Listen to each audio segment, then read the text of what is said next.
want to talk about pornography. I was actually kind of debating making this video or not because I feel like it's such a taboo topic, honestly, especially for women. As a woman, I never actually end up talking about these kind of things. The thing is, I'm asexual, so that's why I kind of want to talk about this, because from my perspective, pornography and this entire industry is actually quite weird in a way that I just cannot understand. I'm really not here to talk about if it's good or bad, because I think we all know the answer to that, or we have our own answers to that, but I'm here to kind of just share my opinion. Imagine you landed on Earth and you're an alien and you're trying to understand the human civilization and you go on the internet. I think you would conclude that sex is the most important thing in the human experience, more important than food and shelter and water and everything else. It sells products, it drives algorithms, and I'm not only talking about pornography in itself, I'm talking about what we care in terms of how people look like and how curvy their bodies are or how muscly their bodies are. It's the climax of every single romantic movie, and most books have some sexual interaction in them. It's the metric by which a lot of relationships are measured. It's the one thing that people brag about the most, and the one thing that we curse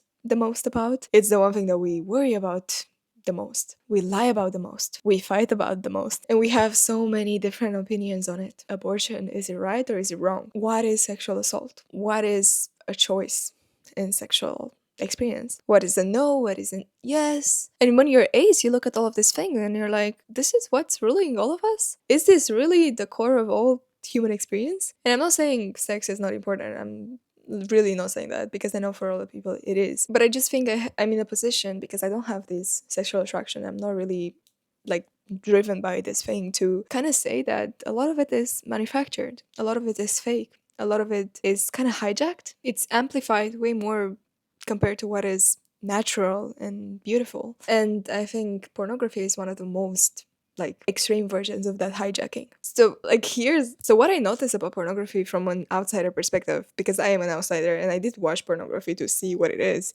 a couple of times in my life. Every single time I had this opinion. Porn doesn't show sex. Porn shows a version of sex that has been optimized for maximum dopamine delivery. The angles, the sounds, the pacing, the escalation, the everything has been optimized to give you the most pleasure possible when watching, and hijack your dopamine the most so you keep watching. It's basically worse than social media, because it's playing at one of the core insecurities of the human body and behavior and experience. It's literally made to trigger an emotional response and a physical response as efficiently as possible. It's not intimacy, it's not connection, it's not love. I don't really think it's pleasure either, it's more like stimulation. Angela Chen wrote this book, Ace. It's Ace, What Asexuality Reveals About Desire, Society, and the Meaning of Sex. And she basically is saying that our society created a script for how sexuality should be expressed, and pornography is one of the most extreme versions of the script. And the problem is not necessarily that it's just unrealistic, because it's fine, a lot of movies and entertainment are unrealistic, but you don't think that your sexual life should be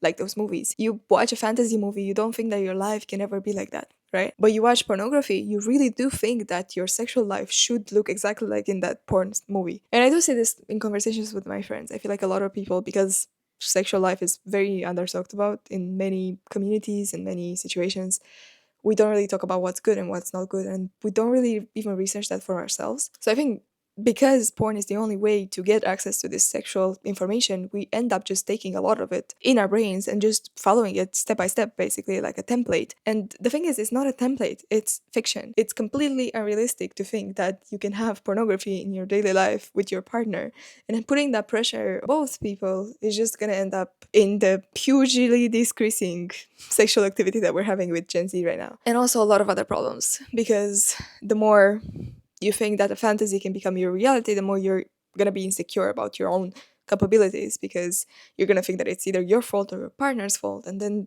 both of those things can break a relationship. The thing about my relationship is that it doesn't really have a reference point of how it's supposed to look like, because I'm asexual and my partner is not. So we have a lot of different ways of kind of dealing with that, and we created our own solutions. And basically because of that, we have no script, we have no template to compare to, and because we have no template to compare to, there's no pressure in my relationship whatsoever. We have super open communication. We're basically like best friends, soulmates, whatever. It's like super, super chill. We talk about everything. We've only been together for like a year and a half too, which I think it's a very short time for people to get to the level of comfort that we have. And I think one of the main reasons why this ever even happened, and we were very close from the beginning and very open to each other for the beginning, is that there was no comparison point to our relationship. So we just believed that whatever we were doing is right, and it feels right because we are different people, and what feels right for me and for my partner might feel completely wrong for another person. And this is why a template that you see online is probably not going to work for you. But friends that are in more sexual relationships are always constantly comparing, either to pornography or to romantic movies or to things like this, and to other people's relationships. Like, there's so many comparison points that you can have when you're in a relationship, and I see it in all of my friends. The problem that I really have with porn is that it creates this illusion that this is how sex should be like. And again, porn is not sex. It's a commercial product that needs to make money and needs to create a demand for itself. And by that product existing, and by it growing and growing and growing and getting better at hijacking your sexual desires, it makes human interaction and human intimacy feel pale, feel empty, feel wrong, feel bad. And of course it will, because you don't have 20 people hired to figure out how to make your sexual interaction the best possible way to hijack your dopamine. You have two people that have no idea what they're doing, following a porn video as a template. I also have a problem with pornography because I feel like it creates sex as this sublime thing and the best thing that can ever happen to you. And I feel like maybe for men it's like pleasure and fine. Of course, not all men, but specifically for women, I feel like for women, sex, like penetration, is not what gives us pleasure. Like, there's so many studies on this. There's so many other things that for women, like not necessarily the sexual penetration, but other things are giving us way more pleasure than men. And the fact that most sexual interactions on pornography sites are generally about penetration, or like lead to penetration, makes it feel like any relationship and any sexual interaction has to have that. And if it doesn't, then it's incomplete. And this is why I feel like asexuality is not only helpful for me as an identity, but I think it's helpful for other people to put in the position of an asexual person and take out sex out of the equation and see.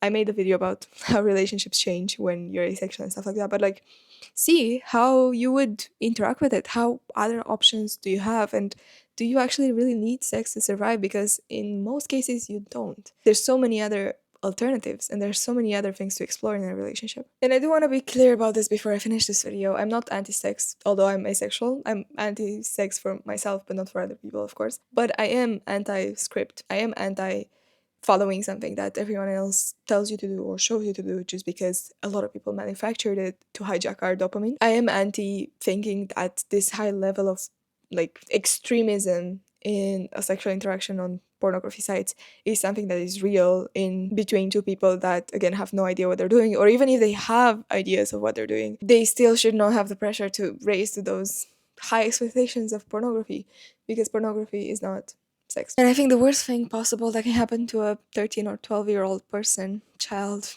in middle school, is they watch pornography, they get addicted to it, and then they think that that's what their desire should look like, and that's how their pleasure should look like. And then they get into a relationship and they expect all of these things from their partner, and the partner cannot give them, and the partner should not be expected to give them, because it's impossible, literally physically impossible. Again, not a lot of people are hired for your bed situation, yes, but there's a lot of people working on a single pornography video. There's an entire industry on it, there's statistics on it, they know exactly when and what timing and what sounds and whatnot. You don't have that in your real life. You cannot replicate it. I can bet you a lot of money that you cannot replicate it. So yeah, I think the whole industry is kind of stupid, and I do think that it should stop from existing soon.